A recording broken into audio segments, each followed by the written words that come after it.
But at least you know he's truthful, and you can judge him as truth. You can judge him as being faithful. That's why Sarah received enough strength from God, because she judged it as faithful. He gave her a new womb. At 96 years old, he gave her strength with a new womb to have sex with Abraham, so Isaac could be born. Some of you girls, God might want to give you a baby boy that he'll make him a great man on earth, a soul winner.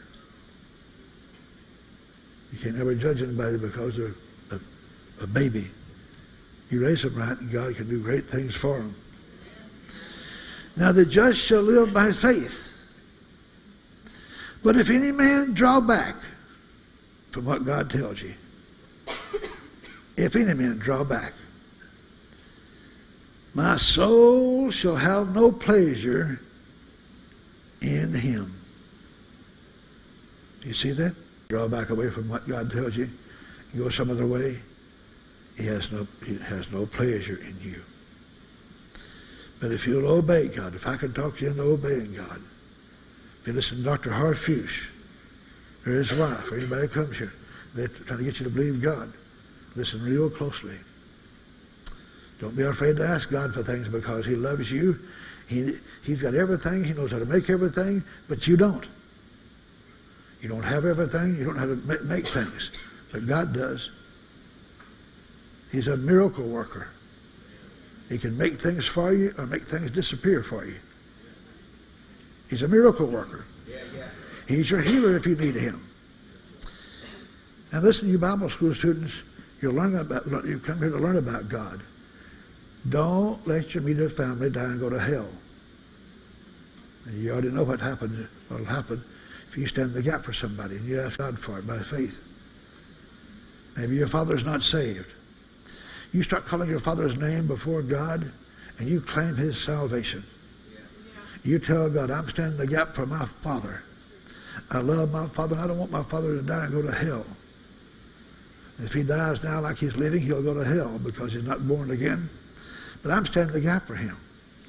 And oh, Heavenly Father, in Jesus' name, I pray you to send laborers across my father's path that could talk to him and have influence over him and to help him know what it is to be in the free pardon of sin and to live for God and get to go to heaven.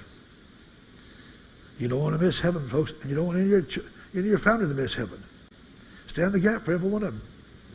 I had to pray for my daughter for 3.5 years. I raised her as a Christian, but she got to be 18 years old. The boy she was dating, I didn't know it. He seemed like a nice boy, but they're going to get married. I was getting dressed to go to my office one morning, and the Lord told me, he said, I don't want her to marry him. I don't want her to marry him. She's a freshman in college. So by the dormitory, called her down in the lobby, told her what God told me. You know what she said to me? She said, Daddy, I don't doubt that it's not God's perfect will for me to marry him. But see, his parents was real good to her. But she said, I think I'm going to marry him anyway. I said, well, now, you understand what I'm saying to you?